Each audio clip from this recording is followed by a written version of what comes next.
Bismillahirrahmanirrahim. Assalamualaikum warahmatullahi wabarakatuh. I would like to introduce myself. My name is Mahmud Amir Shahmi bin Mahmud Kashfi, 22B0816, and my partner Muhammad Fitri Yatimi bin Matzidi, 22B0833. We will share about the life and contribution of Imam Ibnu Asyur in Maqasid.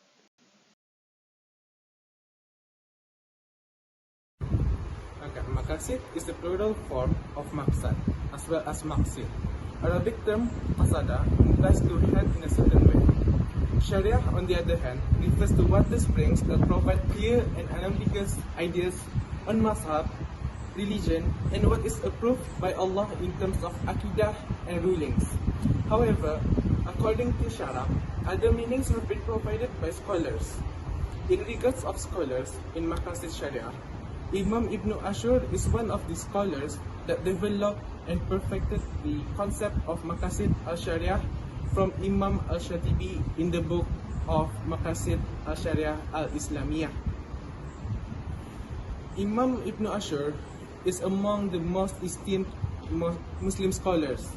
In the subject of Islamic law, Imam Ibnu Asyur is also recognized as a progressive scholar, particularly in relation to his understanding of Sharia principles. He is regarded as a scholar who carried on the tradition of Imam al-Shatibi, who is regarded as the founder of Maqasid al-Sharia because of his expansion of knowledge.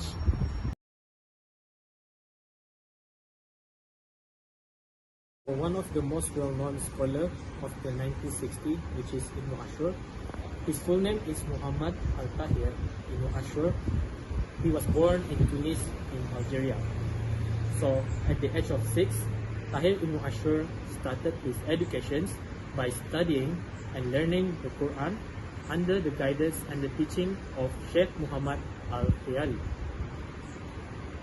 He also was an influential author and writer who produced a large body of writing. Ibnu Asyur also created a great deal of work that has endured to this day. And he also contributed to nearly all of the top periodicals and journals published in Tunisia, Egypt, and Syria. One of his masterpieces, which is Maqasid al-Sharia, is a tribute to his cherished objective of elevating Maqasid Sharia to the status of a distinct academic discipline. After Imam al-Shatibi's death, Maqasid development stagnated, leading to the fall of the Islamic state in Andalusia to Spanish Christian rulers. Tahir Ibnu Asyur, or Imam Ibnu Asyur, a reformer in the first half of the 20th century, introduced the idea of Maqasid Sharia into every field of science. He divided Maqasid law into 3 categories. Firstly is legality, second, agency of application, third, the actions of the Prophet as an instrument for implementing Allah's Sharia.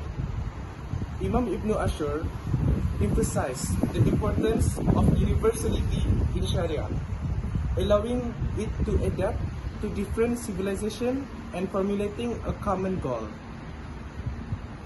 Imam Ibnu Asyur provides conditions for exploring the basic spirit of the text, such as al-zuhur, al-intibat, and al-infirat, to differentiate between the true and imaginary spirit. He also introduced the principle of fitrah, which is the most fairly applied to all humans, regardless of race, culture, religion, and geographical location. Al-Musawah, a continuation of fitrah and shumuliyah, consists of 4 elements: Jibliyah, which is character; Sharia, social; Ijtamiyah, social; and Siyasiyah, politics, defining and maintaining the unity of Islamic in various societies. Imam Ibnu Asyur also promotes the concepts of Shamahali, which is ease, and Huriyah, which is freedom, to facilitate the application of these principles. He argued that Islam is a form of liberation theology, freeing humans from the shackles of slavery.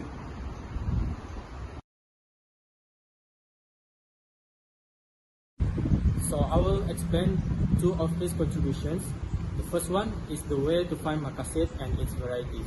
To fully comprehend Ibnu Asyur's Maqasid paradigm, a few key points must be clarified, specifically regarding the process by which he formulated Maqasid, which is the Maqasid al-Amma, the Maqasid criteria, the Maqasid Qat'i and Zani, and Maqasid al-Hasam.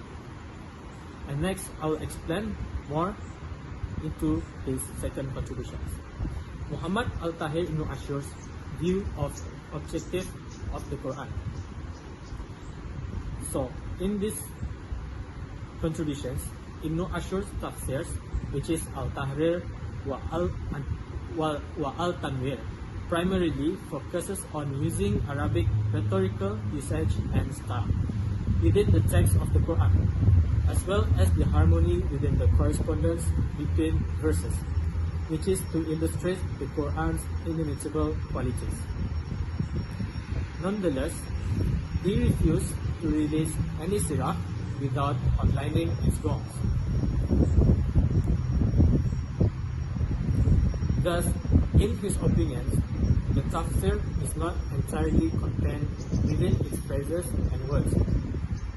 The tafsirs will also negligible and constrained if it is restricted to the Quran's semantic illustrations. According to Ibnu Asyur, an exegete needs to be aware of the goals, which is Maqasid, for which the Quran was intended.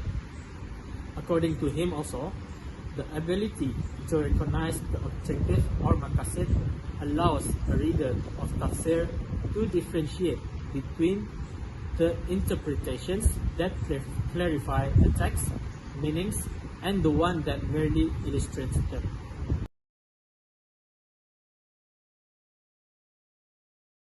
So to conclude, Muhammad al-Tahir Ibnu Asyur was inspired to pursue a career in Islamic studies by his erudite family. He was born again in Tunis, Algeria in 1879. His early education in Quranic studies, which started at the age of 6, and subsequent attendance at the Zaytuna, a formal educational institution, to demonstrate his potential as a jurist. As a result of mentoring of eminent academics such as Salim Buhajid and Umar Ibnu al-Sheikh, Ibnu Asyur went on to earn advanced degrees and developed into a prolific writer who contributed to numerous publications in the Muslim world. So therefore, Imam Ibnu Asyur's contributions to Islamic jurisprudence and ethics have had a lasting impact on the field. His scholarship has had a significant influence on modern Islamic thought, particularly in regards to the interpretations of Islamic texts and the comprehensions of Maqasid al-Sharia.